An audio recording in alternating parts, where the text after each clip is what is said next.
Hello and welcome to this edition of an Outlook webcast. I'm Ramananda Sengupta and I have here with me Dr. Rajat Mitra, a clinical psychologist and psychotherapist, author, speaker, and Harvard alumni. Dr. Mitra has worked extensively with Islamic militants, radicalized youth, survivors of mass violence and genocide, as well as prisoners in jails across the world. Today, he will talk to us about the psychological impact of this lockdown that our entire country is under and how to recognize and deal with it. Thank you so much, Dr. Mitra, for joining us. And Thank you. I look forward to a very, very interesting and enlightening discussion. Sure. Dr. Mitra, I'll start with a first sort of a question just to start the ball rolling. You worked in jails and places where people are under detention. How would you compare this lockdown with that kind of setup? Do you see similarities or differences? Okay, that's a very interesting question. I see both similarities and differences. Similarities because in the prisons, when the prisoner comes, control is taken out from his life or her life. So in the same way, also today with the COVID crisis, the control has been taken away from us in many ways. Like we cannot go out when we want to, we cannot do a number of things that we were doing before, whether it's going to the market or going to be with friends. So the issue of control is a very similar one in both prisons or where you are detained against your will. The similarity ends there. The difference is that here you are today with your family, you are with your close friends. In prisons, you are not. So both these aspects are important that, we view it accordingly. Yeah. Sir, obviously a total lockdown like this, it has a lot of uncertainty, fears about job losses, family welfare, and, other concerns. So all this leads to a lot of stress. Yes, it does. When does such stress manifest itself as a mental problem, and how does one recognize that? That stress manifests itself as a mental problem when you become more detached, when you do not share it with others, when you start withdrawing from people, when you move away and you become kind of locked up within yourself with the stress that you are going through. Stress per se is not the problem. It is how you deal with that stress. So I would say detachment, alienation, withdrawn, not sharing it with others. Like, for example, someone was telling me that, we as a family sit down and talk, but one of the members of the family, they have become, one of them has moved away. He doesn't come and start, talking about what's bothering him. So that's a alert sign. Yeah. Okay. Sir, I have a very interesting question from Mr. Ruben Banerjee. He's asking, so have we become a social animal or a digital animal finally? I think that's a very important question. Yes, we are so digitalized in our lives right now that we are moving against being a social animal. The entire process of evolution has been such that we had to socialize, we had to be a social being in order to survive. But the present age of digitalization has taken us away from that. We have become more and more detached, right? Sometime back, I was in States and at the back of a car, I noticed a sticker which said, "Have you hugged your child today?" So I was very curious. I said, why do we have to have a sticker like that? That have you hugged your child today? So the evolution has seen to it that we become social beings. We do things collectively. We do things in a group, in a what we call a process-oriented way. But the digitalization is taking us away from that. And this COVID crisis has just at that time come where it stands at the interface of both. So probably we will need to find a new balance right now. We will not go back to where we were. We will also not go back. We'll have to create a new identity for ourselves. Dr. Mitra, the World Economic Forum has just recently put out a report which has described this lockdown as the world's biggest psychological experiment. And it has also warned that, we will pay the price. So would you agree with that? And what kind of a price are we looking at? No, I do not agree with that totally. I think that it's more like being a doomsday kind of scenario. I mean, let's put it like this: we have the human civilization has gone through genocides, it has gone through violence, it has gone through innumerable situations which have been kind of overwhelming events for us. All that memory is locked within us. It is also part of our collective consciousness. So it is obviously the COVID crisis is the biggest of its kind in the sense that it is probably so many people are being affected, but it is not something that is so unique that it does not prepare us mentally or in other ways to face that kind of an event. So I would not entirely agree with that. I don't think that we are also taking into account the fact that human beings have an innate resilience that rises up to every occasion.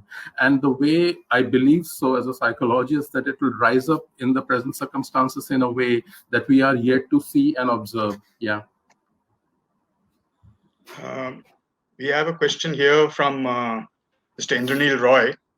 I think you'll be able to see it. He's asking, what are the simple steps we should do every day to maintain our sanity? The most important thing I would say is to maintain a daily structure.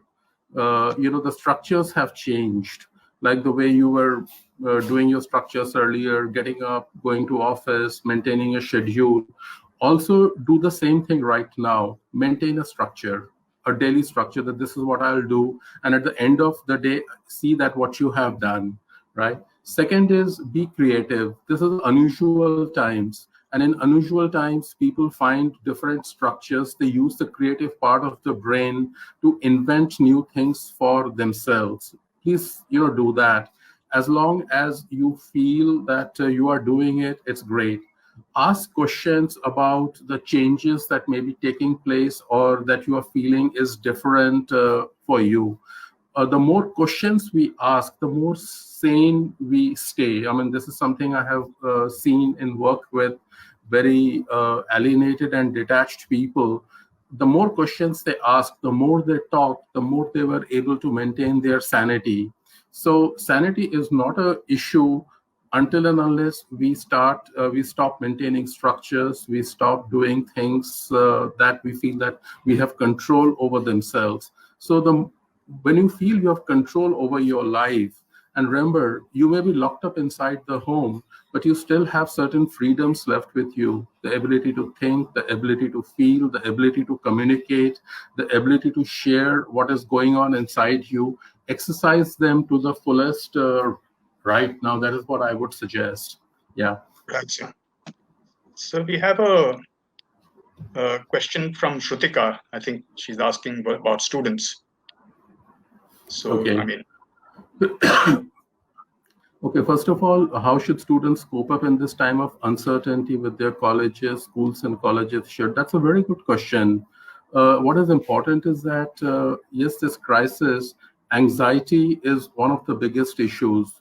Like, for example, with other natural calamities or with, say, a war or with other things, we know that they are going to end. But with this one, we do not know how and where it will end. It began in a very insidious way, completely took us by surprise, and we do not know which course, which direction we are taking it, how it is going, right? So, as I would say, it is important to talk about it. It is important to know that what you are facing is just not you, it is universal. The moment you know that there are millions and millions of students who are facing this, and this is universal, your anxiety would go down. Anxiety goes up when you think this only belongs to you and only you are feeling when you this. take No, it personally. absolutely. You give a Okay. personal meaning to it, but give it a universal meaning, and then you will be out of it. That's one. Second, again, as I said, maintain structures, be creative. I know that I teach in a university. Some of my students, they are learning new things right now. They are thinking of how to apply their knowledge. So be creative and think how you can apply it. Yeah. Uh-huh. Sir, I have somebody else, Ramesh Ruya, who's asking, how do we cope with the feeling of claustrophobia? Okay. Uh, What is the feeling of claustrophobia like for you? Phobia is the fear of something which is harmless, right? It is something that you feel that it is not going to harm you. And it is important to know that not only you, but many other people are feeling this, that they are enclosed somewhere. And in that space itself, as I said, do something which is creative. Think what you can do to bring up something that is different and where you are able to exert your creative potential. Do that. You cannot change the space around you, but you can change the space within you. Mm-hmm. And Dr. Mitra, I have an interesting question from Bhavna, who says, how do we explain the attacks that are taking place on doctors and nurses? Because given that they're supposed to be our saviors. Yeah, it is very unfortunate that doctors. I mean, one of my close friends was attacked very badly, and he spoke with me, and we spoke at length. Right? It is we cannot prevent the attacks. Let me put it like this, because if someone decides to attack you, you can only protect yourself.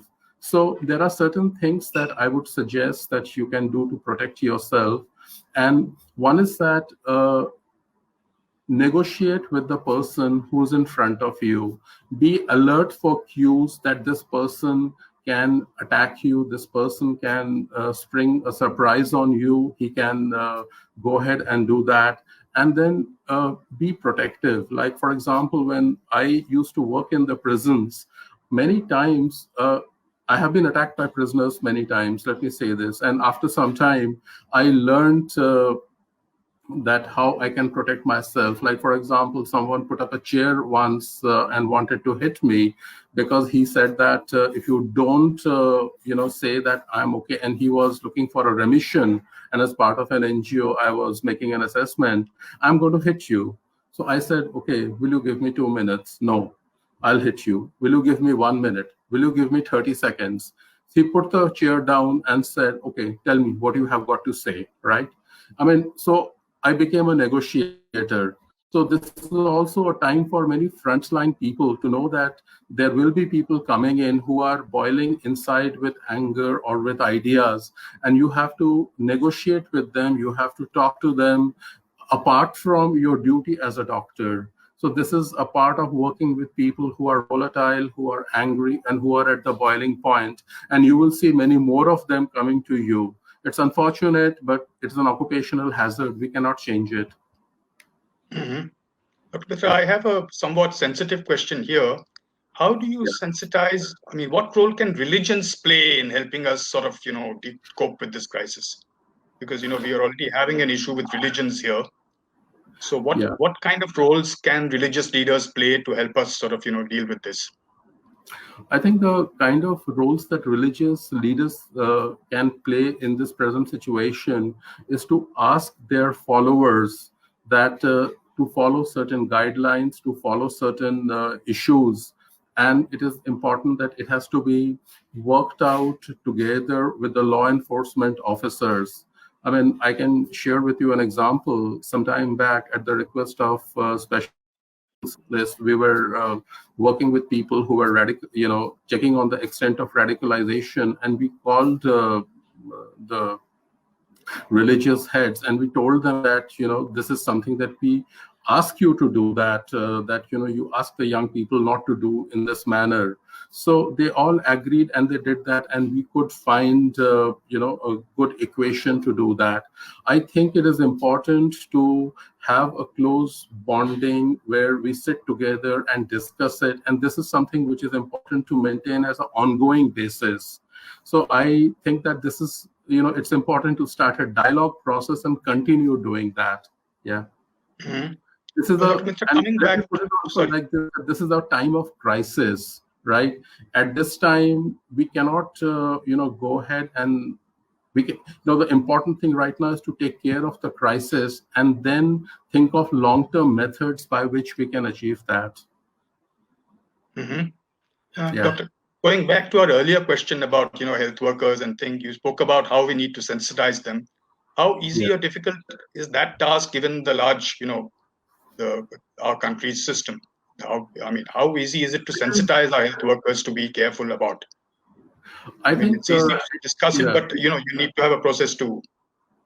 yeah, it is not to sensitize them, as much as it is to teach them how to negotiate with people who are behaving difficult, right? I Mhm. mean, very often as part of the medical training, many of them are not taught how to deal with crises or difficult situations, right? And Okay. this is, for example, right now when people are, spitting upon them or behaving like them, it is important to know that people can do that, right? It's a new dimension.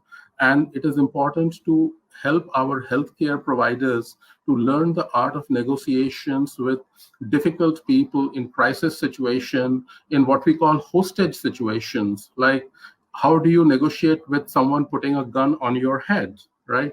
So Mhm. they are being actually held hostage. I mean sometimes you are also a hostage metaphorically. Sometimes you are actually a hostage physically, because you are being threatened.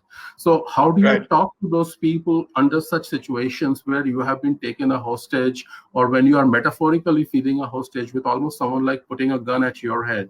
That is the kind of negotiation they need to learn.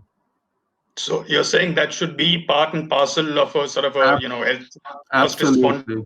Absolutely. Abs- Do Absolutely. you Absolutely. have that training Absolutely. anywhere in the world, or is it something that is coming up now? No, no, it is, we do have that training. I mean, we do train people. I have trained people who work in crisis situations, who work in hostage situations. I have been a hostage negotiator many times in my life, where I have Mhm. taught police officers, doctors about how to negotiate in difficult circumstances. I remember when I talked of making it a formal program many years ago, they laughed at it. They said, this is not needed in India, or why do we need such a program like that? But today, when we need it, I mean, the need is for everyone. I don't have to explain why we need it. But I think Right. a crisis like this brings the need out into the open. Yeah. Mhm. Yeah. So, Doctor, coming back to a sort of a family situation, how does one Yeah. sort of sense that somebody in the family or somebody whom you're with is actually showing signs of, you had touched upon it earlier when you said when somebody goes silent or something, but are there any other Detached. cues that one can pick up? I think one of the cues to pick up is that when you see them becoming more detached, not sharing, and withdrawing from people for a duration much longer than what he normally does. So these are some of the warning signs: withdrawn, detachment, not sharing, not talking about oneself. These are important, pre-indicators that this person needs to be talked to. This person needs support. Yeah. Okay, so you would then advise, okay, there is some other, Supratim Chatterjee has come up with a thing. He wants you to give three essential steps. What are the three essential qualities to be developed to ensure balance if you are all alone in an unknown city and your near and dear ones? Okay, I think the three essential qualities to be developed is: one is, think of how you have dealt with crisis situations in the past. All of us have dealt with crisis situations, difficult situations in the past. There are qualities which helped us. They can also help you now, right? So the memory is there with you. Use that. The second is that go and talk to the people as much as you can, on the phone, on the Skype, in other ways. Maintain your communication, right? Communicate what is going on inside you. Communicate your fears, your anxieties. Communicate also your strengths. And the third is that tell them that this period is something which is going to go over. We are going to meet again, and then things will they will not be exactly the same. They will be different. But when we get together, you will meet and share other issues which may postpone for the time being. Uh-huh. And Yeah. doctor, there's also this fear amongst a lot of people that, I have a sore throat, I have a cough, I've got a cold, so that means, I might be infected.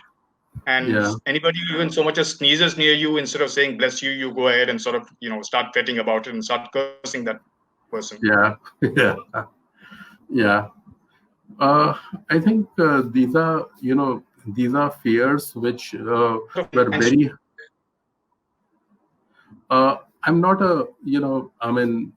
probably this is something which a medical doctor will be able to tell you better, but it is very common amongst people to think that I have this or I have that in this period. So it is important, that we learn to separate and we learn to distinguish So what I ourselves need to from do? that. Hello? Mm-hmm. Yes, I can hear you, sir. Yeah. I can hear you. Can you hear me? I think okay. Yeah. So this is a very common fear which went up very high and it is going down right now as far as I see. Yeah. Mm-hmm. And Doctor, Yeah. during your sort of interactions with prisoners and other people, did you notice a sort of a timeline so that Yeah. 1 month, 2 months before they start showing real signs of stress? People under lockdown or people in prisons? Yeah, actually. And would that be applicable to somebody Yeah. under a lockdown? Yeah, I think we respond to loss in in a sequential stage. At first, we are in a stage of denial, where we feel that it is something either it's not happening or it is for a short while. Then we start protesting against it. Then, for example, you see the protest, when people are going out and saying that we will not follow it. That's actually a protest stage, what we call, which is the second stage. It is followed by sadness. It is followed then by fear that will life be the same again after this. Many people are not articulating this, but the fourth stage of loss is a stage called fear, where you feel that something is permanently changing and will not be the same again. If we articulate it, talk about it, it gets over, right? For example, in domestic, violence, a lot of women go back to the abuser because they feel that they cannot survive on their own, right? So this is the fourth stage, which is the fear stage. People feel that life is changing and it will not be the same. So they start protesting, they go out, they do things. If we explain some of these stages and how societies, individuals go through loss, then people can understand what is happening with them, and that awareness can be very useful. The fifth stage, as we find in both, when we undergo a loss, is the stage of rationalization, or when we sort of develop a meaning for ourselves. By rationalization in mental health, we call it developing a meaning, where we're finding a meaning in our existence in the way we are doing, and that meaning helps us to accept the changed reality and rebond with the people around, rebond with the world again. We will see all that when the COVID crisis scare starts lessening. The human society will start going through many of these phases, and it's the more aware we are of how these stages happen, the better we will be able to face that. Yeah. And I have another question coming in from Chandan Bal. Yeah. He's talking about a routine, and whether that helps or not. Oh, yes, it does. I think it is probably the single most important criteria in this period, to maintain a routine where not only you maintain a routine, but you feel a sense of achievement, you feel a sense of control, you feel a sense of a fulfillment at the end of it. That is very important, that your nervous system is looking for strokes. Your nervous system is looking for a certain quantum of strokes. By strokes, I mean a sense of recognition that you have achieved something, right? That you are in control, in charge of yourself. Yeah. So it's very important. Yeah. Okay. And again, we have another question about how do we, it's about children, but basically they're asking that, do you treat preteens and teens differently? Not very differently, but children get affected differently than adults during a crisis. Children depend a lot upon what information is being given to them, and whether the adults are acting as secure basis for their children or not. I'm reminded of a very famous video which I saw. It was in Syria. It was from Syria the other day.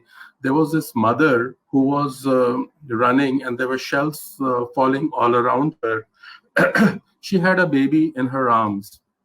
The baby was sleeping, but the mother's face was extremely tense. So the mother was holding and she was protecting the baby. So the baby was calm. So it depends upon the sense of secure base that we can offer our children. On that will depend a lot. How do we explain it? How do we give a meaning to all this? It is important to talk in a child sensitive language to them, to explain what is happening, how things change under epidemics, how we are there and how we are there to protect you and take care of you. So all these things together make a difference, and those are the things that we need to Okay. Okay. And Dr. Mitra, children. there's another question that's coming up, which has to do with the other end of the spectrum, which is senior citizens. What can we? I mean, would the same rules apply? Because there are reports that senior citizens are more vulnerable to the COVID virus than others. I'm sorry, we seem to have lost Dr. Mitra for a second there, but we have a whole bunch of questions queued up. So I would appreciate it if you could sort of, stay with us. I mean, I think there's a lot of people who have also lost connection as well externally. Dr. Mitra, will you let us know when you're back on track? Because I can't see you at the moment. So now, I personally feel that senior citizens need to be handled very, very tactfully, given that everybody says they are more vulnerable, but it also makes them feel very sort of vulnerable, and they worry not just for themselves but for others nearby who might be affected. So it is very important, just like you talk to the children, I think it's important that you talk to seniors and elders in the family as well, saying that we are all in it together and there's no need for concern, and reassure them every now and then. I think the reassurance is the one thing they look for whenever they get an opportunity to sort of worry about this kind of a thing. Then we have another question that I really wanted to ask is that job security. A lot of people are worried about jobs and whether or not they will have them. You did say that you should see it as a universal problem and not a personal problem. But it's very difficult to convince somebody who is worried about his or her future to say that it's happening to the rest of the world. So you shouldn't worry so much. So I'm trying to understand. I'm sure Dr. Mitra will be back with us shortly. I think there's a problem with the connection somewhere. So there are other questions that have come in. We have somebody who's asking about, have our social media spaces become too angry and toxic? And how do we sort of differentiate or identify truth from fiction and fake news in these times? Because everybody is glued into social media, and that can be a powerful tool for good or bad. So I think one of the primary things we need to worry about is to ensure that we don't forward things that frighten people. Dr. Mitra is back. Hello. Yeah. Sorry, we Were got you able to hear disconnected. some of the things that I was talking about, sir? No, Or no, did you lose not. connection? So anyway, Yeah. so we were talking about tips that we can give senior citizens to sort of help them cope with this pandemic. And would that be different from talking to children, or would you have to because they've No been told different. that they are more vulnerable? Yes, I think, So yeah, I think it's a good idea to talk to senior citizens at this time about their resilience and ask them that, you have faced through so many different crises, so many difficult situations in your life, right? How did you face that?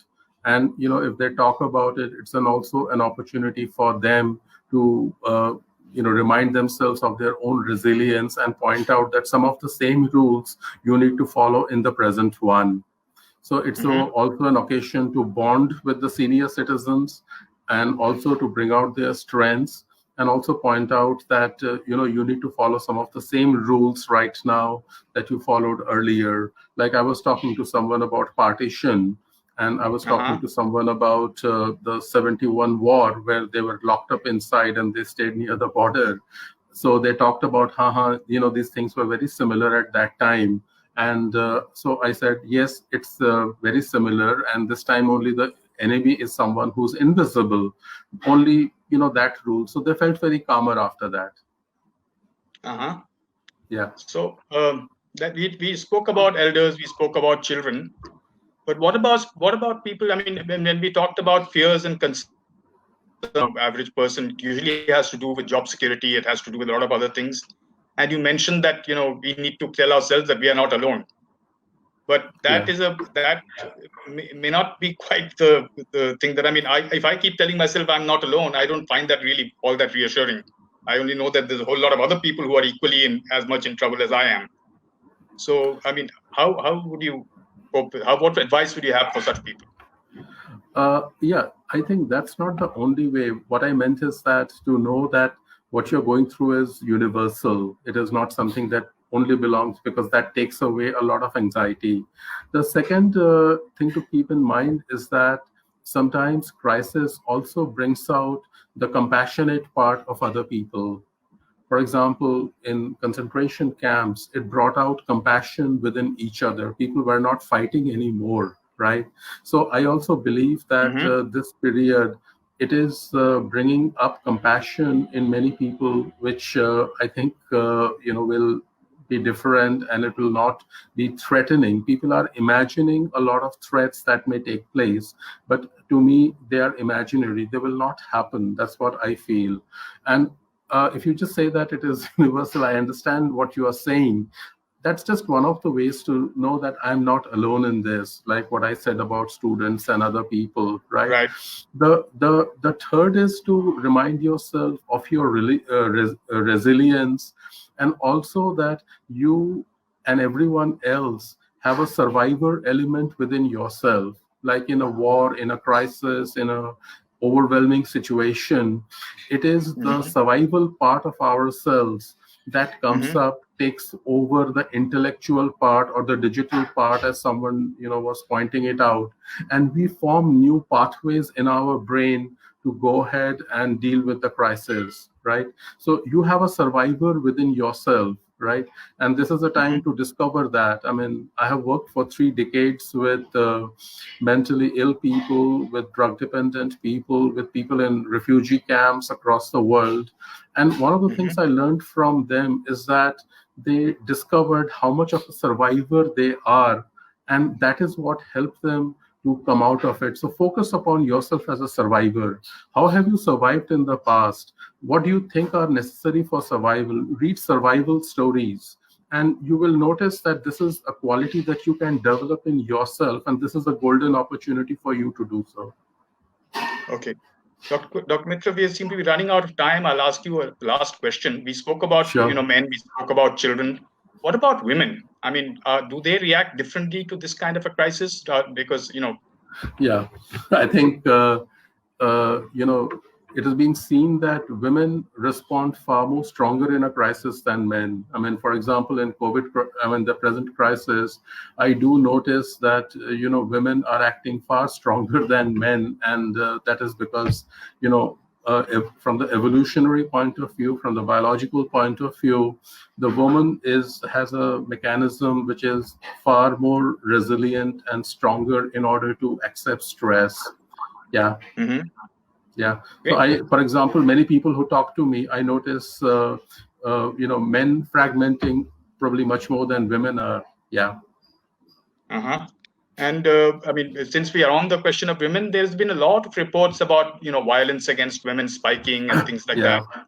Would you attribute that to the lockdown, or do you think that's par for the course and it's only being highlighted now? I think you referred to it earlier, but Yeah, yeah. No, I won't refer it to the lockdown. I would refer it to the personality of the man who is not able uh-huh. to cope up. I mean, yes, there is a definite rise in relationship violence, in sometimes suicidal ideation, in anxiety, in depression, in also child abuse. But they are to do with the abuser personality of the person, because Mm-hmm. right now, many of them feel that they are thrust in a situation which is not under their control, and control is a major issue for them. Like most of the relationship violence, for example, used to happen in the night, say around 10 to 12 o'clock in the night. We used to call it the violence time. Now it's Uh-huh. shifted. We see it happening sometimes in the daytime, sometimes other times when talk about, because people seem to be losing a sense of control over themselves. It is Right. not so much to do with the lockdown, it is to do with their personality. They need help, and they also know, as one of them pointed out, that if they call the police is caught up with other issues, so they will not be able to come immediately like they did earlier. So Right. that is a more cunning and psychopathic way of thinking, I would say, which many of these people who commit violence are. Yeah. Okay. Last question, sir. I know we are out of time, but you as a Yeah. person, are you hopeful? Are you worried? Are you sort of, curious about what is there ahead of us? How do you see the Uh, world coming together? Do you see a dramatically changed world? Do you see business as usual? I don't see it as usual. I see that things will change in many structural, many functional ways. We will not go back to the same way in which we were before this crisis, right? Many things will change, and we have the capacity. I am hopeful that we will manage this change. We have managed many changes in human history. I mean, when, for example, the Second World War was there, people said that, the doomsday has come. We have had talks about doomsday many times, but every time we have grown up stronger. And I think that it's a time when each one of us need to bring out the inner leadership within us, and that is a very important quality that probably will come out of it. So I am hopeful. I'm not despondent. Yeah. Wonderful, sir. On that hopeful note, let me thank you very, very much for being with us, and You're thank welcome. you all for watching. Thank you, Dr. Mitra. I hope we can catch up again for another very, very Sure. scintillating interview. Thank you, sir. Have a Thank great you. evening. You too. Thank you. Bye.